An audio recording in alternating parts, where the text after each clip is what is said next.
السلام عليكم، أهلا بيكم في حلقة جديدة وموضوع جديد. النهاردة إن شاء الله هقول لك بشكل مختصر أهم 10 مسلسلات هتيجي في رمضان، بحيث إنك أنت ما تقعدش تدور كتير هتتفرج على إيه.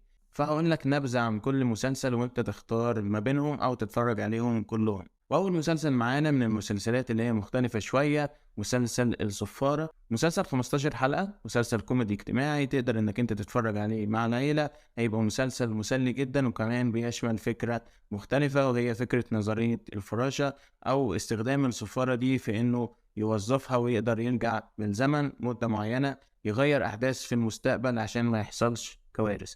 هتلاقيني كمان شارح لك قصة المسلسل ده بالتفصيل، سيب لك اللينك بتاعها في وصف الفيديو. تاني مسلسل مميز جدا إنك أنت تتفرج عليه هو مسلسل الكتيبة 101.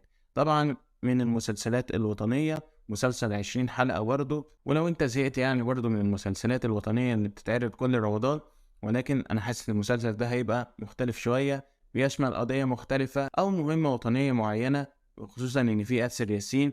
فالموضوع ده هيبقى كويس وهيدي المسلسل دفعة لقدام كمان. وتالت مسلسل برشح لك انك انت تتفرج عليه وهو مسلسل العمدة. وبطل المسلسل هنا هو محمد رمضان. المميز انه بيرجع بمشاركة كمان مع محمد سامي، الاتنين لما بيبقوا مع بعض بيعملوا مسلسلات كويسة فيها دراما.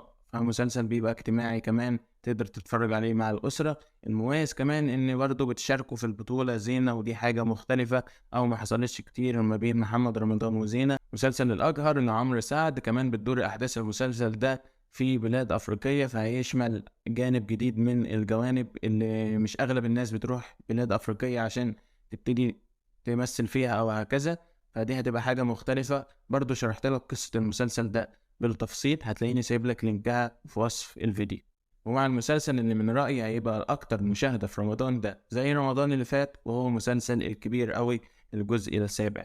خصوصا بما إننا عارفين إن أحمد مكي بيحاول إنه يخرج بره الصندوق ويبتدي يقدم مسلسل فيه إبداع كتير، وكمان هيبقى مسلسل كوميدي اجتماعي تقدر انك انت تتفرج عليه مع الأسرة. أكيد ده غني عن التعريف، مش لازم إن أنا أقعد أشرح فيه كتير لأن الكل هيتفرج عليه إن شاء الله. وكمان من المسلسلات اللي انت لازم تتفرج عليها وهو رمضان كريم الجزء الثاني، اللي بيدخلك أكتر في أحداث رمضان زي ما عمل في الجزء الأول. مسلسل أسري جدا تقدر انك انت تتفرج عليه، القضايا اللي فيه بتبقى كتير جدا، فتقدر كمان انك انت تستفاد منه وتبقى متحمس عاوز تعرف ايه اللي بيحصل وهيحلوا المشكلة دي ازاي وليه ده حصل وايه اهم الناس اللي بتظهر في المسلسل ده. خصوصا ان انا عرفت ان في نجوم كتيرة جديدة هتشارك غير النجوم الأساسية الموجودة في المسلسل. ومع المسلسل اللي عمل ضجة كتيرة من أول ما نزل إعلان أو بوستر المسلسل لحد ما نزل البرومو بتاعه، وهو مسلسل سوق الكانتو. كمان هيبقى مسلسل لأمير كرارة وكمان في مي عز الدين. مسلسل باختصار بتدور أحداثه في زمن قديم شوية، وهو زمن الاحتلال الإنجليزي على مصر. شرحت لك قصة المسلسل ده إيجابياته وسلبياته، ليه الضجة حصلت عليه. برضه هسيب لك اللينك بتاعها في وصف الفيديو عشان وقت الحلقة. هنا حلقة ترشيحات بس. ومن المسلسلات اللي حاسسها تبقى اندر ريتد جدا وهو مسلسل الرشيد لمحمد ممدوح. مسلسل برضه حلقاته مش كتيرة، حوالي 15 حلقة. المسلسل ده بيضم نجوم كتيرة، وكمان المميز انك انت تتفرج على محمد ممدوح. هو من الممثلين التقال جدا انك انت واثق انك هتتفرج عليه وهتاخد منه حاجة كويس. ومن المسلسلات اللي هتنافس جدا في رمضان ده ومش اول مرة تعملها هو مسلسل المداح، اللي خارج بره التوقعات كلها، اللي في كل رمضان بيثبت نفسه اكتر واكتر، وانه كل جزء بيبقى اقوى من التاني، وهو المداح اسطورة العيش. واخيرا المسلسل اللي هيقدمه بشكل مختلف جدا وهو مسلسل رسالة الامام. مسلسل هيبقى مختلف برضه، خالد النبوي بيقدم حاجة او دور جديد، فالموضوع هيبقى مميز جدا.